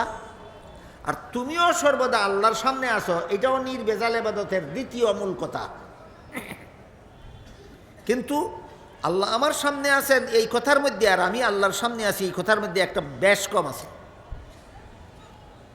এই ব্যস্কমটা হলো, আল্লাহ আমার সামনে থাকা সত্ত্বেও আমি জীবনে কোনোদিন, দুনিয়ার জীবনে কোনোদিন আল্লাহকে দেখিও না, দেখবো না। কেন দেখি না? এই প্রশ্নের জবাব না জানার কারণে বর্তমান মুসলমান সমাজের অনেক শিক্ষিত পণ্ডিত নাস্তিক হয়ে যায়, মুরতাদ হয়ে যায়। আল্লাহ থাকলে দেখি না কেন, আল্লাহ থাকলে দেখি না কেন? এই প্রশ্নের জবাব জানে না, গণ্ডমূর্খ। এই জন্য প্রশ্নের জবাব না জানার কারণে বলে আল্লাহ নাই, মুরতাদ হয়ে যায়। তো আল্লাহ পাক রব্বুল আলামিন সদা সর্বদা আমার সামনে আছেন, দেখি না কেন? এই প্রশ্নের মূল জবাব হলো, আল্লাহকে দেখার জন্য মানুষের চোখে যে পরিমাণ পাওয়ারের দরকার, দুনিয়ার জীবনে কোনো মানুষের চোখে এই পরিমাণ পাওয়ার দান করেন না। এই জন্য আমি, আল্লাহ আমার সামনে আছেন কিন্তু আমি দেখি না। দান করেন না কেন? আল্লাহ যদি দুনিয়াতেই আমার চোখে আল্লাহকে দেখার মতো পাওয়ার দিতেন, তাহলে তো আমি দুনিয়ার জীবনেই আল্লাহকে দেখতে পেতাম। তাহলে এমন এমন অনুগ্রহটা আল্লাহ আমাকে করলেন না কেন? এই প্রশ্নের জবাব হলো, তোমার ইমানকে গ্রহণযোগ্য করার জন্য। তোমার চোখে যদি আল্লাহকে দেখার মতো পাওয়ার আল্লাহ দিতেন, অবশ্যই তুমি আল্লাহকে দেখতে, কিন্তু তখন তোমার ইমানটাই আল্লাহর কাছে গ্রহণযোগ্য হইতো না। আল্লাহরে দেখে ইমান আনলে কবুল হয় না, না দেখে ইমান আনলে কবুল হয়। আমার কথা বুঝে থাকলে এবার বলুন, দুনিয়ার জীবনে আল্লাহকে দেখার মতো পাওয়ার আমার চোখে না দিয়ে আল্লাহ আমাকে বঞ্চিত করলেন, না ইমান কবুল হওয়ার ব্যবস্থা করলেন? এই কথাটা যদি সমস্ত মুসলমানে না জানে না, তাহলে আল্লাহর এই মেহেরবানির শুকরিয়াটা আদায় করবে কবে? আল্লাহর মেহেরবানির কৃতজ্ঞতা তো প্রকাশ করতে হবে। মেহেরবানি বুঝলে তো কৃতজ্ঞতা প্রকাশ করবে। আল্লাহ কত বড় মেহেরবানি করেছেন দুনিয়াতে, আমাদের চোখে আল্লাহকে দেখার মতো পাওয়ার না দিয়া আমার ইমানটা গ্রহণযোগ্য হওয়ার ব্যবস্থা করেছেন। এবার বলুন, আল্লাহকে দেখি না কেন? দেখার মতো পাওয়ার নাই, আমার চোখের পাওয়ার সীমিত। চোখের পাওয়ার সীমিত। এখন বলুন তো, আল্লাহর দেখার গুণটাও কি সীমিত? আল্লাহর দেখার গুণেও কিছু অভাব আছে, বিন্দু মাত্র ত্রুটি আছে। কাজে আমি যে আল্লাহর সামনে আছি সর্বদা, আল্লাহ সর্বদাই আমাকে দেখেন। আল্লাহ আমার সামনে আছেন সর্বদা, আমি দেখি না, আমার দেখার গুণের অভাব। আমি যে আল্লাহর সামনে আছি, আল্লাহর দেখার গুণে অভাব নাই, আল্লাহ সর্বদাই আমাকে দেখেন। আমি কি বুঝাতে পারলাম আপনাদেরকে? আল্লাহকে দেখি না কেন, আমাকে আল্লাহ দেখেন কেন? আল্লাহকে দেখি না, আমার দেখার গুণের অভাব। আল্লাহ আমাকে সর্বদা দেখেন কেন? আল্লাহর দেখার গুণে কোনো অভাব নাই। পার্থক্য পরিষ্কার হইল? এই যে আমি আল্লাহ আমার সামনে আছেন আর আমি আল্লাহর সামনে আছি, অর্থাৎ আল্লাহ সর্বদাই সর্বাবস্থায় আমাকে দেখছেন, এই বিশ্বাসটা সব মুসলমানের অন্তরে অন্তরেই আছে। কিন্তু এরপরও আপনারা বলুন তো, কোনো মুসলমান কি চুর হয় না? কোনো মুসলমান এই বাংলাদেশে কোনো কিছু চুরি করে না? করে? কোনো মুসলমান ডাকাত হয় না? হয় না? কোনো মুসলমান ব্যভিচারী হয় না? হয় না? সুদখোর, ঘুষখোর, মদখোর, গাঁজাখোর, দুর্নীতিবাজ, জালিয়াতিকারী হয়? তুমি যদি বিশ্বাস করো আল্লাহ তোমাকে সর্বাবস্থায় দেখেন, কোন সাহসে চুরি করো? কোন সাহসে ডাকাতি করো? কোন সাহসে জিনা ব্যভিচার করো? কোন সাহসে সুদ খাও? কোন সাহসে ঘুষ খাও? কোন সাহসে মদ খাও? কোন সাহসে গাঁজা খাও? কোন সাহসে দুর্নীতি করো? কোন সাহসে জালিয়াতি করো? একমাত্র জবাব, আল্লাহ আমাকে দেখেন। এই বিশ্বাস আমার ঘুমন্ত, বিশ্বাস জাগ্রত নয়। বলেন, মুসলমান সুদ খায় কেন? আল্লাহ দেখেন বিশ্বাস জাগ্রত থাকার কারণে না ঘুমন্ত? মুসলমান দুর্নীতিবাজ হয় কেন? আল্লাহ দেখেন বিশ্বাসটা জাগ্রত থাকার কারণে না ঘুমন্ত? এর একটি উদাহরণ দিচ্ছি, শুনুন। ধরুন আপনার দেওয়াল ঘেরা বাড়িতে রাতের বেলায় যখন আপনি ঘুমিয়ে থাকেন, চোর যেন আপনার বাড়িতে ঢুকতে না পারে, সেজন্য বাড়ির গেটে পাহারাদার, বেতনভোগী পাহারাদার বসায় রাখলেন। পাহারাদার গেটে বসা থাকলে চোর ঢুকতে পারবে? পারবে না। কিন্তু পাহারাদার যদি আপনার গেটের সোফায় বসে বসে সারা রাত ঘুমায়, তখন চোর ঢুকতে পারবে কিনা? তাহলে পাহারাদার বসা থাকা অবস্থায় চোর ঢুকবে কিভাবে? পাহারাদার ঘুমায়, এই জন্য চোর ঢুকতে পারে।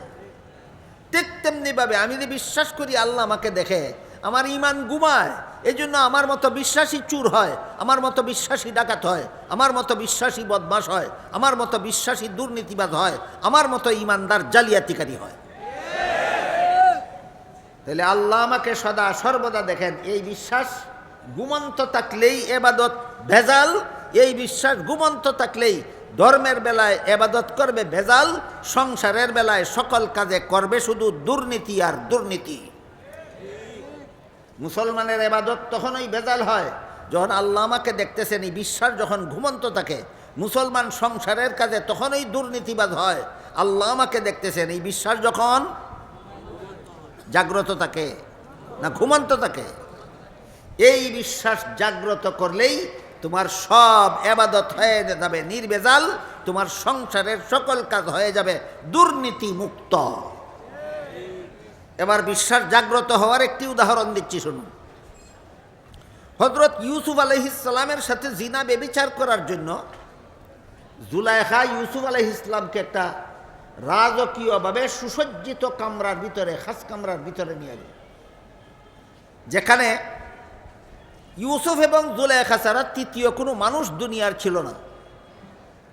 ইউসুফ আলাইহিস সালাম সেই কামরার ভিতরে ঢুকে দেখলেন কামরার এক পাশে জুলাইখা পর্দা দ্বারা কোনো একটা কিছু ডেকে রেখেছে।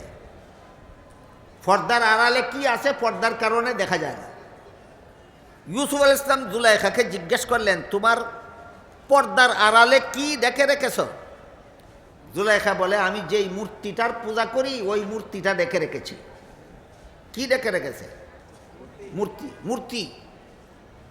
ইউসুফ আলাইহিস সালাম জিজ্ঞেস করলেন, তুমি তো এটার পূজাই করো, ডেকে রাখলা কেন? জুলাইখা বলে, এই মুহূর্তে আমি তোমার সাথে জিনা করব, কাজেই যেই মূর্তির পূজা করি তার সামনে জিনা করতে আমার লজ্জা হয়, এই জন্য মূর্তিটা ডেকে রেখেছি যেন নিঃসংকোচে জিনাটা করতে পারি। ইউসুফ আলাইহিস সালাম বললেন, আমার সাথে জিনা করার জন্য মূর্তি ডেকে রেখেছ কেন? মূর্তির সামনে জিনা করলে কি মূর্তি দেখবে? আপনারা কি বলেন? ইউসুফ প্রশ্ন করলেন জুলাইখাকে, মূর্তির সামনে আমার সাথে জিনা করলে কি মূর্তি দেখবে? জুলাইখা বলে, দেখবে না। তখন ইউসুফ বললেন, এটাকে ডাকলেও দেখে না, না ডাকলেও দেখে না, তাহলে ডাকার দরকারটা কি ছিল? প্রশ্ন বুঝতে পারতেছেন? তখন জুলাইখা বলে, যদিও আমার মূর্তিকে না ডাকলেও দেখে না, কিন্তু যে কারিগর মূর্তিটা নির্মাণ করেছে সেই কারিগর মূর্তির চোখের মধ্যে দেখার ভঙ্গি দিয়া নির্মাণ করেছে। আসলে দেখে না, কিন্তু তার চোখের মধ্যে দেখার একটা ভঙ্গি আছে, এই ভঙ্গিটার কারণেই আমার লজ্জা হয়। তখন ইউসুফ আলাইহিস সালাম বললেন, তোর পূজার মূর্তি চোখের মধ্যে শুধু দেখার ভঙ্গি আছে, আসলে দেখে না, তারপরে যদি এটার সামনে আমার সাথে জিনা করতে তোর লজ্জা হয়, আমার আল্লাহ যে আসলেই দেখে, সেই আল্লাহর সামনে তোর সাথে কোন সাহসে আমি জেনে করব? ঘটনা বুঝে থাকলে বলুন, আল্লাহ আমাকে দেখে, এই বিশ্বাস হযরত ইউসুফ আলাইহিস সালামের অন্তরে ঘুমন্ত ছিল না জাগ্রত ছিল? এই বিশ্বাস যাদের জাগ্রত হয় এরা ইবাদত হয় নির্ভেজাল, আর সংসারের কাজ হয় দুর্নীতি মুক্ত। এই বিশ্বাস যাদের জাগ্রত হয় তাদের ইবাদত হয় নির্ভেজাল, আর সংসারের কাজ হয় দুর্নীতি মুক্ত। এই বিশ্বাস মানুষের অন্তরে জাগ্রত করার আর কোনো শিক্ষা দুনিয়াতে নাই, একমাত্র ইসলামী শিক্ষা ছাড়া। ইসলামী শিক্ষা ছাড়া অন্তরের এই বিশ্বাস, আল্লাহ আমাকে দেখতেছেন, দুর্নীতি করলে, জালিয়াতি করলে, অপকর্ম করলে, দুষ্কৃতি করলে আল্লাহর কাছে কি জবাব দেব, এই ভয় মানুষের অন্তরে জাগ্রত হওয়ার মতো শিক্ষা একমাত্র ইসলামী শিক্ষা। আর কোনো শিক্ষা দুনিয়াতে নাই এই ভয়টা অন্তরে জাগ্রত করার মতো। এই ভয় অন্তরে জাগ্রত হলে কি হয়? ইউসুফ নবীর মাধ্যমে একটা উদাহরণ দিলাম। এবার হযরত উমর ফারুক রাদিয়াল্লাহু আনহুর জীবনের একটি ঘটনার আরেকটা উদাহরণ শুনুন। এটা একজন নবীর ঘটনা নয়, একজন ওলির ঘটনা নয়, একজন শিক্ষিত মুসলমানের ঘটনা নয়, এটা একটা অশিক্ষিত রাখাল ছেলের ঘটনা। অশিক্ষিত রাখাল ছেলে। ঘটনা কি ছিল? খলিফা উমর মরুভূমির রাস্তা দিয়ে কোথাও যাচ্ছিলেন। মরুভূমির রাস্তা মানে 10 মাইল, 20 মাইল, 30 মাইল, 50 মাইলের ভিতরে বাড়িঘর নাই, দোকানপাট নাই, খানা পানি সংগ্রহ করার কোনো উপায় নাই। উমরের সাথেও কোনো খানা পানি ছিল না। এমত অবস্থায় উমরের পেটে খিদা লাগলো। মরুভূমির রাস্তা, বাড়িঘর নাই, দোকানপাট নাই, সংগ্রহ করার তো কোনো সুযোগ নাই। উমর পেটের খিদায় কষ্ট করতেছিলেন। এমত অবস্থায় হঠাৎ দেখলেন মরুভূমিতে একটা রাখাল ছেলে এক পাল ছাগলের রাখালি করে। আপনাদের জীবনের অভিজ্ঞতার থেকে বলুন তো, গরু ছাগলের রাখালি করে উচ্চশিক্ষিত লোকেরা না অল্প শিক্ষিত, অশিক্ষিত? ও হয়তো অশিক্ষিত আর না হয় অল্প শিক্ষিত, উচ্চশিক্ষিত হলে রাখালি বেতনভোগী রাখালি করতে যাবে কেন? সে তো সরকারি চাকরি করতে যাবে। খলিফা ওমর দেখলেন একটা রাখাল ছেলে এক পাল ছাগলের রাখালি করে। সেই রাখাল ছেলে তার পালের একটা দুধের ছাগলের দুধ দহন করে পান করেছে। খলিফা ওমর সেই রাখাল ছেলের কাছে গিয়া বললেন, রাখাল ভাই, তোমাকে দেখলাম একটা ছাগলের দুধ দহন করে পান করেছ, দয়া করে আরেকটা ছাগলের দুধ দহন করে আমাকে একটু পান করতে দাও, আমার পেটে বড় খিদা। রাখাল ছেলে খলিফা উমরের নাম তো শুনেছে, কিন্তু দেখেনি কোনোদিন। এটি তো স্বাভাবিক। বর্তমান বাংলাদেশের অন্তর্বর্তীকালীন সরকার প্রধানকে নাম তো চিনেন সবাই, দেখেছেন সবাই, এইরকমই প্রধান শাসনকর্তার নাম চিনে না কে? সবাই চিনে, কিন্তু সবাই তো দেখার সুযোগ পায় না। এরকমই ছিল, খলিফা ওমরের নাম জানে কিন্তু দেখার সুযোগ পায়নি, চিনে না। তাই রাখাল ছেলে খলিফা উমর না বলে বলল মুসাফির ভাই। মুসাফির ভাই কেন বলল? খলিফা উমরকে চিনে না। রাখাল ছেলে বলে, মুসাফির ভাই, এই ছাগলের পালের মালিক আমি নই, আমি মালিকের বেতনভোগী চাকর। মাস শেষে মালিক আমাকে যে নগদ টাকা দেবে সেটাও আমার বেতন। রাখালি করার সময় পেটে খিদা লাগলে আমি একটা দুধের ছাগল দহন করে দুধ পান করি, সেটাও আমার বেতন। তুমি যেহেতু আমার মালিকের বেতনভোগী চাকর না, কাজেই মালিকের অনুমতি ছাড়া আমি তোমাকে এক ফোঁটা দুধও দিতে পারবো না। রাখাল ছেলের জবাবে খলিফা উমরের পেটের খিদা নিবারণ হলো না, কিন্তু উমর দুঃখিত হলেন না। উমর মনে মনে আরো আনন্দিত হলেন। কি ভেবে? যে আমার পেটের খিদা গেল না গেলে নাই, আমার দেশের একটা রাখাল ছেলে মালিকের অনুমতি ছাড়া মালিকের মাল তসরুপ করে না, এতেই আমার আত্মাটা তুষ্ট। আমার দেশের একটা রাখাল ছেলে এত বড় আমানতদার যে তার মালিকের অনুমতি ছাড়া মালে তসরুপ করে না। বর্তমান দুনিয়ার দেশের বড় বড় শাসনকর্তারাও কি খলিফা ওমরের দেশের রাখাল ছেলের চরিত্রের মতো আছে? না, একটা রাখাল ছেলের চেয়েও জঘন্যতম চরিত্রহীন থাকে বর্তমান শাসনকর্তারা, তাকে না? কিন্তু সাথে সাথে খলিফা ওমর ভাবলেন, সর্বযুগেই এমন কিছু বাটপার লোক থাকে যারা কথা বলে বড় চমৎকার নীতিবাক্য মুখে উচ্চারণ করে সমাজকে ধোঁকা দেওয়ার জন্য, কিন্তু কথা যদিও নবীগণের মতো সুন্দর সুন্দর কথা বলে, কাজ করে ফেরাউনের মতো। কথা বলে নবীদের মতো আর কাজ করে। সবচেয়ে বড় দুর্নীতিবাজের দল মঞ্চে দাঁড়াইয়া বক্তৃতা দেয় লক্ষ জনতার সামনে, দুর্নীতির বিরুদ্ধে আমার যুদ্ধ ঘোষণা। দুর্নীতিবাজ দুর্নীতির বিরুদ্ধে যুদ্ধ ঘোষণা বলে কেন? লোকে যেন বুঝতে না পারে এই লোকটাই, এই বক্তৃতাদাতাই দুর্নীতিবাজ। এমন একটা বাটপারের খপ্পরে পড়লাম কিনা এই ভেবে খলিফা ওমর সিদ্ধান্ত নিলেন, তোমার বাস্তবতা আমার পরীক্ষা করতে হবে। তুমি কি সঠিক আমানতদার হওয়ার কারণেই আমার কথাটা বলেছ, না আমাকে ঠকাবার জন্য বলেছ? তোমার পরীক্ষা করতে হবে। তাই খলিফা ওমর রাখাল ছেলের বাস্তব অবস্থা পরীক্ষা করার জন্য কতগুলি কুবুদ্ধি দান করলেন। বাস্তবায়নের জন্য না শুধু পরীক্ষার জন্য? পরীক্ষার জন্য। এই জন্য আপনারা ভাববেন না যে খলিফাতুল মুসলিমিন হজরত উমর একটা রাখাল ছেলেকে কুবুদ্ধি দিলেন কেন। কুবুদ্ধি দিয়েছেন বাস্তবায়নের জন্য নয়, তাকে পরীক্ষা করার জন্য। কি কুবুদ্ধি? খলিফা ওমর বললেন, ঠিক আছে, তুমি যদি একটা ছাগলের দুধ আমাকে বিনামূল্যে না দাও, তাহলে একটা দুধের ছাগল উচিত মূল্যে আমার কাছে বিক্রি করে ফেলো। এতে তোমার একটা উপকার হবে, আমার একটা উপকার হবে। আমার উপকার এই হবে, ছাগলটা কিনে নিয়ে এক্ষুনি আমি তার দুধ পান করব, আমার পেটের খিদা নিবারণ হবে।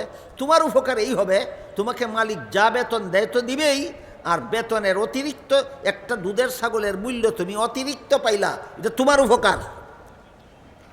মালিকের দেওয়া বেতনের অতিরিক্ত পাইলা আর একটা দুধের ছাগলের মূল্য, এটা তোমার উপকার। রাখাল ছেলে মুসাফির লোকটাকে জিজ্ঞাসা করে, ভাই মুসাফির, তোমার কথা মতো একটা দুধের ছাগল তোমার কাছে বিক্রি করে মূল্যটা যদি আমি আত্মসাৎ করে ফেলি, আমার মালিক যখন গুনে দেখবে ছাগল একটা কম, তখন তো আমাকেই জিজ্ঞেস করবে ছাগল একটা কম কেন, মালিককে কি জবাব দেব? মুসাফির লোকটা রাখাল ছেলেকে বলে, মালিককে বলবা ছাগল একটা বাঘে ধরে নিয়ে গেছে। বাঘে ছাগল ধরে নিয়ে গেলে রাখাল ছেলের ফিরাবার ক্ষমতা নাই, কাজেই তোমার বিরুদ্ধে কোনো বিচার চলবে না। এই কথা শুনে রাখাল ছেলে মুসাফির লোকটার বিরুদ্ধে দারুণভাবে খেপে গেল। সে খলিফা ওমর চিনে না মুসাফির লোকটা? রাখাল ছেলে মুসাফির লোকটার উপর দারুণভাবে খেপে গেল, বলে, এই বেটা মুসাফির, আমার একটা কথা শুনে যা। তুই জেনে রাখিস, আমি আমার মালিকের বিশ্বস্ত চাকর।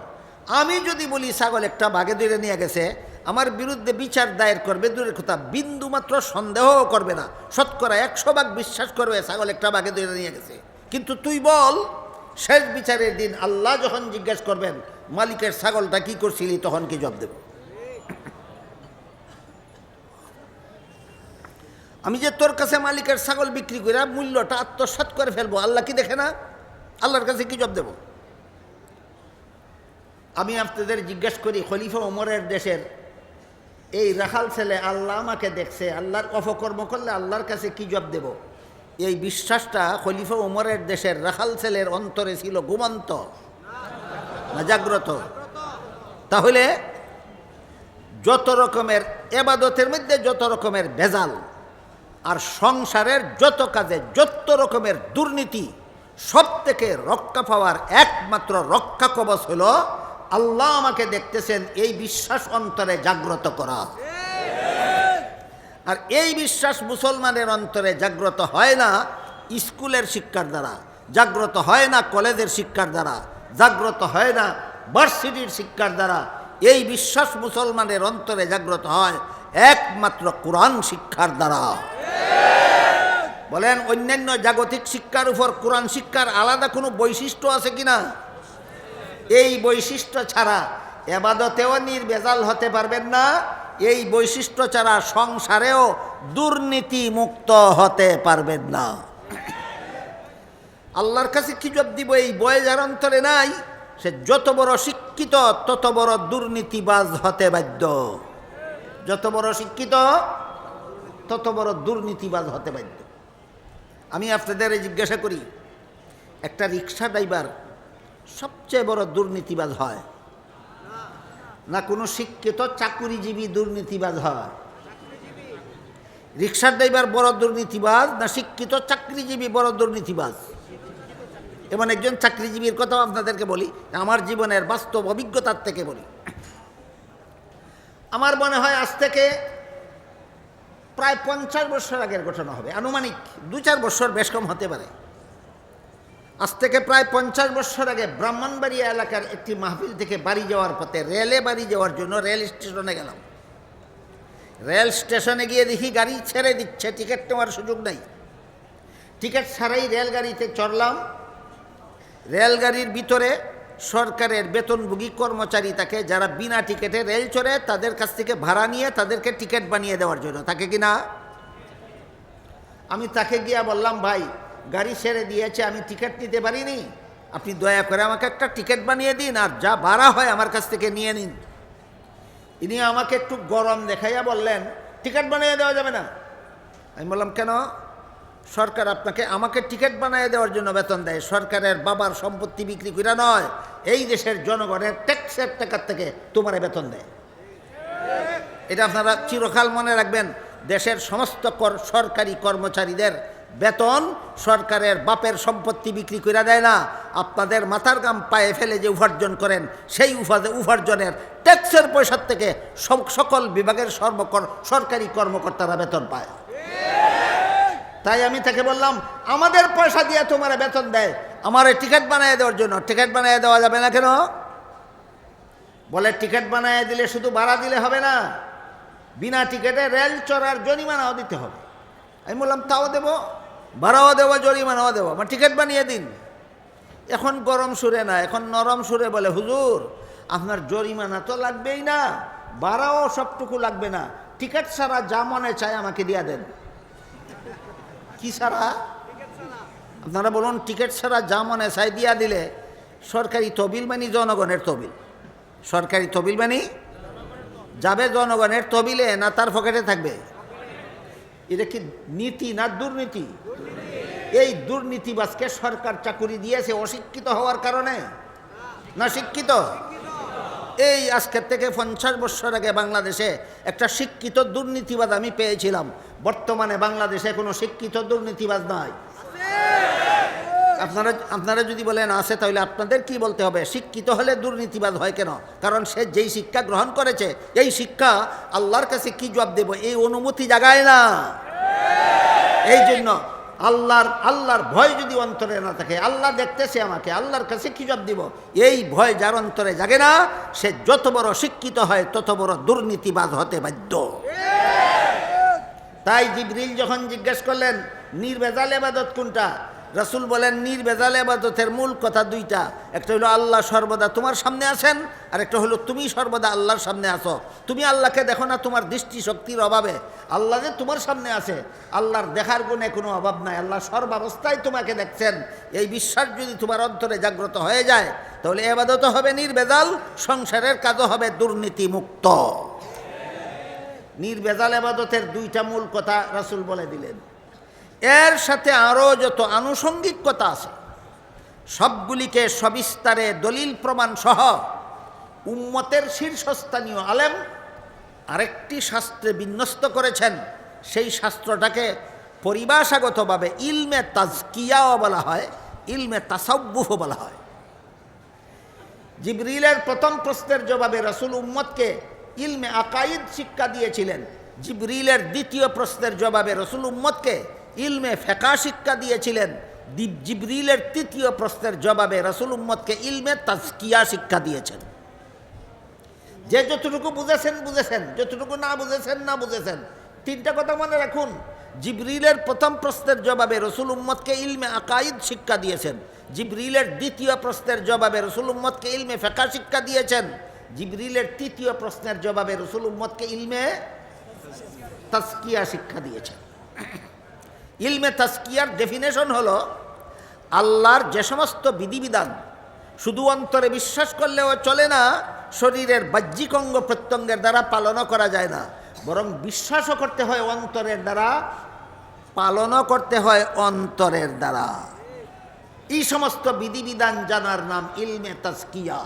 যেমন আল্লাহ আমাকে দেখেন সর্বাবস্থায়, আমি বিশ্বাস করি, কিন্তু আমার বিশ্বাস ঘুমন্ত, এই জন্য আমি দুর্নীতিবাজ। এমন দুর্নীতিবাজ বাংলাদেশে নাই। তা আমার এই ঘুমন্ত বিশ্বাসটা জাগ্রত করার উপায় কি? মুখের দ্বারা ডাক দিলে আমার অন্তর জাগবে? হাতের দ্বারা ধাক্কা দিলে অন্তর জাগে? পায়ের দ্বারা লাথি দিলে অন্তর জাগে না। অন্তর জাগ্রত করার একমাত্র ব্যবস্থা এই ইলমে তাজকিয়ার একটা ফর্মুলা আছে। এই ফর্মুলাটার নাম হইল খাউফ। কি নাম? খাউফ। এটা অন্তরে ঢুকাও, ঢুকানির সিস্টেম জেনে নাও যাদের অন্তরে ঢুকেছে তাদের কাছে গিয়া। খাউফ শব্দের অর্থ হলো আল্লাহর শাস্তির ভয়। যখন আল্লাহর শাস্তির ভয় তোমার অন্তরে ঢুকে যাবে, তখন আল্লাহ আমাদেরকে দেখতেছেন, কোন সাহসে আমি হারাম কাজ করি, এই অনুভূতি জাগ্রত হয়ে যাবে। বলেন, আল্লাহর শাস্তির ভয় অন্তরে হাতের দ্বারা ঢুকানো যায়, মেশিনের দ্বারা ঢুকানো যায় না অন্তরের ধ্যানের দ্বারা ঢুকাতে হয়? সুতরাং আল্লাহর যে বিধান বিশ্বাসও করতে হয় অন্তরের দ্বারা, পালনও করতে হয় অন্তরের দ্বারা। ওই সমস্ত বিধিবিধান জানার নাম ইলমে তাজকিয়া। জিবরিলের 3 প্রশ্নের জবাবে রাসূল তার উম্মতকে 3টা ইলম শিক্ষা দিলেন: ইলমে আকাইদ, ইলমে ফিকহ, ইলমে তাজকিয়া। ইলমে আকাইদ, ইলমে ফিকহ, ইলমে তাজকিয়া। জিবরিল চলে যাওয়ার পর রাসূল উপস্থিত সাহাবাদের জিজ্ঞাসা করলেন, তোমরা কি চিনতে পেরেছ কোন লোকটা এসে আমার সাথে প্রশ্নোত্তর করে চলে গেল? সাহাবাগণ বলেন, চিনতে পারিনি। রাসূল বলেন, হাযা জিবরিলু আতাকুম ইউআল্লিমুকুম দীনাকুম। ইনি জিবরিল ফেরেশতা এসেছিলেন আমার সাথে প্রশ্নোত্তরের মাধ্যমে তোমাদেরকে তোমাদের দ্বীন শিক্ষা দিবেন। এখানে 3টা ইলমকে আল্লাহর রাসূল আমাদের দ্বীন বলেছেন। কটা ইলমকে? 1 নম্বর ইলমে আকাইদ হলো আমাদের দ্বীন, 2 নম্বর ইলমে ফিকহ হলো আমাদের দ্বীন, 3 নম্বর ইলমে তাজকিয়া হলো আমাদের দ্বীন।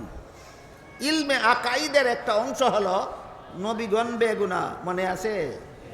প্রসঙ্গ মনে আছে? ইলমে আকাইদের একটা অংশ হলো নবীগণ বেগুনাহ। ইলমে আকাইদের একটা অংশ হলো মুহাম্মদুর রাসূলুল্লাহ শেষ নবী। ইলমে আকাইদের একটা অংশ হলো হযরত আদম আলাইহিস সালাম প্রথম নবী। এখন আপনি যদি নবীকে গুনাহগার মনে করেন, আপনি দিন না বদ্দিন? আপনি যদি আমাকে বলেন আসুন হুজুর সবাই একদল হয়ে যাই, বদ্দিনের সাথে একদল হওয়ার কথা আল্লাহ কোরআনে বলেছেন না দিনদারের সাথে? কত এলিম বাস্তবায়ন করলে দিনদার হয়? 3 এলিম। ইলমে আকাইদ যাদের সংশোধিত তাদের সাথে ঐক্যবদ্ধ হওয়ার কথা আল্লাহ কোরআনে বলেছেন। ইলমে ফেকামতে যাদের অঙ্গ প্রত্যঙ্গের আমল চলে তাদের সাথে ঐক্যবদ্ধ হওয়ার কথা আল্লাহ কোরআনে বলেছেন। ইলমে তাজকিয়ার মাধ্যমে যারা নিজের জীবন সংশোধন করেছে তাদের সাথে ঐক্যবদ্ধ হওয়ার জন্য আল্লাহ কোরআনে বলেছেন। তাই আল্লাহ বলেছেন ওয়াতাসিমু বিহাবলিল্লাহি জামিআন ওয়ালা তাফাররাকু, হে মুমিন মুসলমানেরা তোমরা আল্লাহর দ্বীনকে শক্তভাবে ধারণ করার মাধ্যমে ঐক্যবদ্ধ হও। এতক্ষণের কথা বুঝে থাকলে বলুন আল্লাহর দ্বীন কতটা এলিমের নাম? প্রথমটাই ইলমে আকাইদ। তোমার আকিদাত গন্ডগোল, তুমি নবীগণকে গুনাহগার মনে করো, হায়া লজ্জা নাই ঐক্যের দাওয়াত দাও, প্ল্যাটফর্মটা কোথায়? যারা নবীগণকে গুনাহগার মনে করে এরা আকিদা সংশোধিত না ভুল? তোরে বেটা ঐক্যের দাওয়াত দেওয়ার কথা বলছে কে? তুই ঐক্যবদ্ধ হও ওই সমস্ত লোকের সাথে যারা নবীগণকে বেগুনাহ মনে করে। তোর সাথে ঐক্যবদ্ধ হওয়ার দাওয়াত মুসলমানকে দেশ, তোর হায়া লজ্জা গেল কোথায়? হ্যাঁ, এক রকমের ঐক্য আছে দেশ রক্ষার ঐক্য, আর একটা ঐক্য আছে ঈমান রক্ষার ঐক্য। ঐক্য কত প্রকার? 2 প্রকার। একটা দেশ রক্ষার ঐক্য আর একটা ঈমান রক্ষার ঐক্য। ঈমান রক্ষার জন্য যদি ঐক্য করতে হয় 3 প্রকার এলেম মেনে নিয়ে এই ঐক্যবদ্ধ হতে হবে। ঈমান রক্ষার জন্য যদি মুসলমানের ঐক্যবদ্ধ হতে হয় কত এলিম বজায় রেখে ঐক্যবদ্ধ হতে হবে? 3 প্রকার এলিম বজায় রেখে ঐক্যবদ্ধ হতে হবে। ইলমে আকাইদ তোমার সংশোধিত হতে হবে, ইলমে ফিকর আমল তোমার বাস্তবায়িত হতে হবে, ইলমে তাজকিয়া তোমার জীবনে বাস্তবায়িত হতে হবে, তবেই তোমার সাথে সব মুসলমানের ঐক্যবদ্ধ হওয়া সম্ভব। আর একটা আছে দেশ রক্ষার জন্য ঐক্যবদ্ধ, এটা আরেক রকম। দেশ রক্ষার জন্য ঐক্যবদ্ধ হওয়ার ম্যানিফেস্টো আল্লাহর রাসূল সাল্লাল্লাহু আলাইহি ওয়াসাল্লাম প্রদান করেছেন ঐতিহাসিক মদিনা সনদে। খুব শর্টকাটে 1-2 মিনিটে বলে ফেলি। মুহাম্মাদুর রাসূলুল্লাহ সাল্লাল্লাহু আলাইহি ওয়াসাল্লাম 53 বছর বয়সে মক্কা শরীফ থেকে হিজরত করে মদিনা শরীফ গেলেন। সেখানে গিয়েই একটা রাষ্ট্র প্রতিষ্ঠা করলেন। সেই রাষ্ট্রের পরিচালনার জন্য আল্লাহর রাসূল একটা লিখিত সংবিধান তৈরি করলেন। ইতিহাসে পাওয়া যায় মুহাম্মাদুর রাসূলুল্লাহ পৃথিবীর ইতিহাসে সর্বপ্রথম ব্যক্তি যিনি কোনো রাষ্ট্র পরিচালনার জন্য লিখিত সংবিধান তৈরি করেছিলেন। এর আগে দুনিয়ার যত রাজা বাদশাহ যত দেশ শাসন করত তাদের লিখিত কোনো সংবিধান ছিল না। তাদের প্রথাগত কতগুলি মুখস্থ নিয়ম নীতির ভিত্তিতে তারা দেশ শাসন করত। একমাত্র ব্যক্তি মুহাম্মাদুর রাসূলুল্লাহ সাল্লাল্লাহু আলাইহি ওয়াসাল্লাম মক্কা শরীফ থেকে হিজরত করে মদিনা শরীফ গিয়ে একটা রাষ্ট্র প্রতিষ্ঠা করেছিলেন। সেই রাষ্ট্রের পরিচালনার জন্য একটা লিখিত সংবিধান তৈরি করেছিলেন। ইতিহাসের ভাষায় সংবিধানটার নাম ছিল মদিনা সনদ। ইতিহাসের ভাষায় সংবিধানটার নাম ছিল মদিনা সনদ। মদিনা সনদের 2-1টা ধারা উপধারা আপনাদেরকে শোনাচ্ছি। রসুলের লিখিত সংবিধানের 2-1টা ধারা উপধারা আপনাদেরকে শোনাচ্ছি, যার আলোকে আপনারা বুঝতে পারেন দেশ রক্ষার ঐক্য কিভাবে হয়। ঈমান রক্ষার ঐক্য আর দেশ রক্ষার ঐক্য একরকম নয়। ঈমান রক্ষার ঐক্য হয় শুধু মুসলমানদেরকে নিয়ে, আর দেশ রক্ষার ঐক্য হয় দেশবাসী সমস্ত নাগরিকদেরকে নিয়ে। দেশ রক্ষার ঐক্য হয় দেশবাসী সমস্ত নাগরিকদেরকে নিয়ে। কিভাবে এবার দেখুন, আল্লাহর রাসূল সাল্লাল্লাহু আলাইহি ওয়াসাল্লাম ঐতিহাসিক মদিনা সনদের একটা ধারায় উল্লেখ করলেন, মদিনায় বসবাসকারী মুসলমানেরা যেভাবে তাদের ধর্ম পালনে স্বাধীন, অন্য কোনো ধর্মাবলম্বী মুসলমানদের ধর্ম পালনে বাধা দেওয়ার অধিকার রাখে না, ঠিক তেমনিভাবে মদিনায় বসবাসকারী ইহুদিরাও তাদের ধর্ম পালনে স্বাধীন, কোনো মুসলমান ইহুদিদের ধর্ম পালনে বাধা দেওয়ার অধিকার রাখে না। সুতরাং এক দেশের বাসিন্দা, এক দেশের নাগরিক যদি বিভিন্ন ধর্মাবলম্বী হয়, তাহলে সমস্ত ধর্মাবলম্বীদেরকে তাদের ধর্ম পালনের স্বাধীনতা দেওয়ার জন্য মানবরচিত কোনো মন গড়া মতবাদের দরকার আছে না মদিনা সনদ যথেষ্ট? ইসলামের বিধান মতো দেশ শাসন করতে তোমাকে বুতে ধরে না বাগে ধরে? তুমি আলাদা মন গড়া মতবাদ ব্যবহার করতে চাও কেন? আমার কথা বুঝে থাকলে বলুন, মুসলমান দেশের অমুসলিম নাগরিকদের ধর্মীয় স্বাধীনতার জন্য মানবরচিত কোনো মন গড়া মতবাদের দরকার না কুরআন হাদিস যথেষ্ট? এই একটু আগে বলেছি সূরাতুল বাকারার 256 নম্বর আয়াতে আল্লাহ বলেছেন, লা ইকরাহা ফিদ্দিন, ধর্মের বেলায় বল প্রয়োগ চলবে না, সমস্ত ধর্মাবলম্বীরা আপন আপন ধর্ম পালনে স্বাধীন। তাহলে ধর্মীয় স্বাধীনতার জন্য আলাদা নামের কোনো মতবাদের দরকার না কুরআন হাদিস যথেষ্ট? কুরআন হাদিসে সমস্ত ধর্মাবলম্বীদের ধর্মীয় স্বাধীনতা থাকা সত্ত্বেও যারা কুরআন হাদিস মতো দেশ শাসন করতে রাজি না, মন গড়া মতো আলাদা পরিভাষা ব্যবহার করে, এরা কুরআন হাদিস মনে প্রাণে মেনে নিতে পারে না মনে প্রাণেই মেনে নিতে পারে না? মনে প্রাণে মানে নিতে পারে।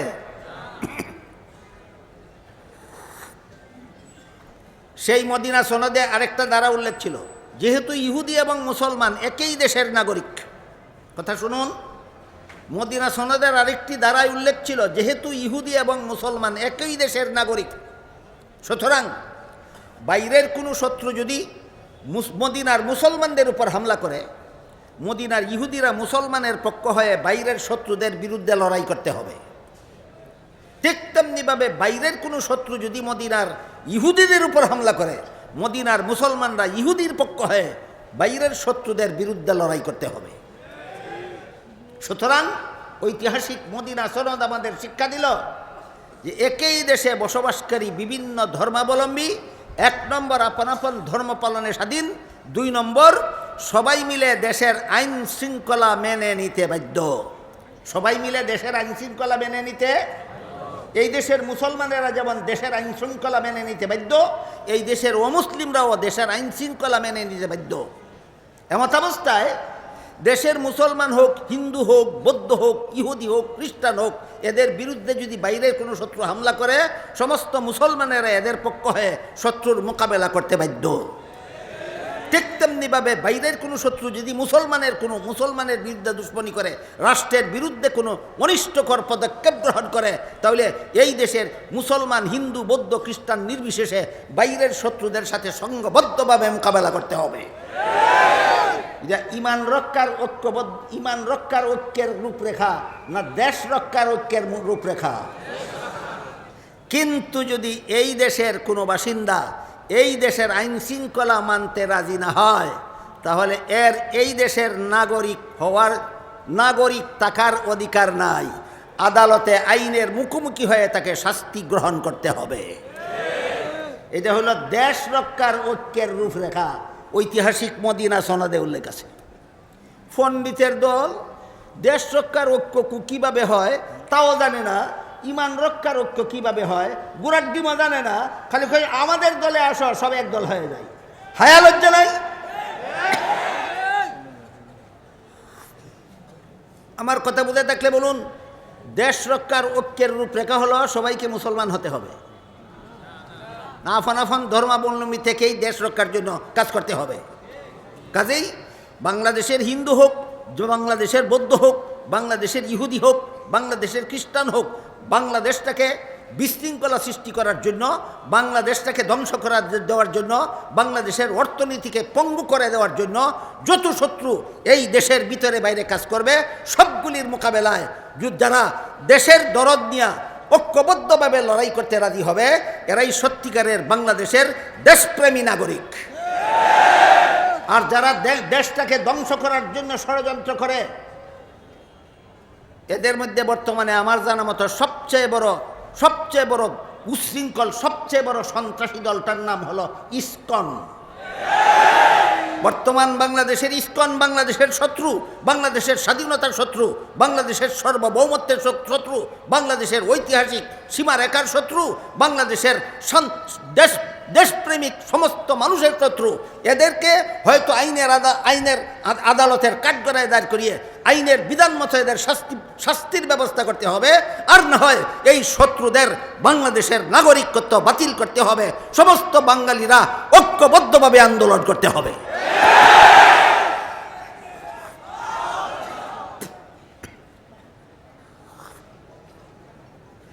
আজকে দুইটা ঐক্যের কথা আপনাদের কেন বললাম, কারণ আমি দেখতেছি ঐক্যের দাওয়াত দিতে দিতে দিতে দিতে যারা কান গরম করে ফেলে, একটাই জানে না দেশ রক্ষার ঐক্য কীভাবে হয় আর ইমান রক্ষার ঐক্য কীভাবে হয়। এই জন্য আপনাদের জানা থাকা দরকার, আপনাদের কাছে আসলে যেন আপনারা বলতে পারেন কি রক্ষার ঐক্য করতে চাও। দেশ রক্ষার ঐক্য মুসলমানদের সাথে হিন্দুদেরও করতে হবে, ইহুদিদেরও করতে হবে, বৌদ্ধদেরও করতে হবে, দেশের পক্ষে সবাইকে কাজ করতে হবে। এটা হইল দেশ রক্ষার ঐক্য। আর ইমান রক্ষার ঐক্য 3 প্রকার এলেম জীবনে বাস্তবায়ন করতে হবে, তা না হইলে তোমার দ্বারা ইমান রক্ষার ঐক্য হবে না, তোমার দ্বারা শুধু বেঈমান বানানোর ঐক্য হবে। আল্লাহ আপনাদের আমাদের সবাইকে ইমান রক্ষারও তৌফিক দান করুন, দেশ রক্ষারও তৌফিক দান করুন। ওয়া আখিরু দাওয়ানা আনিল হামদুলিল্লাহি রাব্বিল আলামিন।